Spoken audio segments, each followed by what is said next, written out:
Hi అండి, అందరికీ నమస్కారం. Welcome to my YouTube channel. ఈ వీడియోలో ఇప్పుడే అందిన బ్రేకింగ్ న్యూస్ అండి. నలుగురు ఉద్యోగులకు చుక్కలు చూపించిన ప్రభుత్వం. ఆ వివరాలంటే ఈ వీడియోలో తెలుసుకుందాం. వీడియో అయితే ఎక్కడ స్కిప్ చేయకుండా ఎండ్ వరకు అయితే చూసేయండి.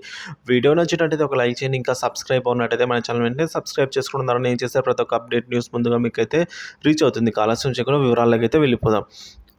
మరో 5గురిపై అయితే వేటండి.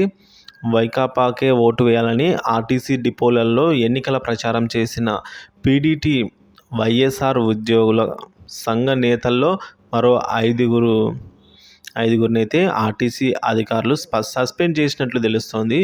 సో ఏపీ ప్రభుత్వ ఉద్యోగుల ఫెడరేషన్ చైర్మన్ వెంకట్రామిరెడ్డితో పాటు పీడీటీ వైఎస్ఆర్ ఉద్యోగుల సంఘ అధ్యక్షులు చెల్లా చంద్రయ్యతో కలిపి ఆ సంఘానికి చెందిన నేతలు గత నెల 31న పలు డిపోలలో వైకాపాకి అనుకూలంగా ప్రచారం చేశారు. సో దీంతో తొలుత ఆ సంఘ రాష్ట్ర అధ్యక్షునితో పాటు వైఎస్ఆర్ జిల్లాకు చెందిన 3 యూనియన్ నేతలను సస్పెండ్ చేశారు.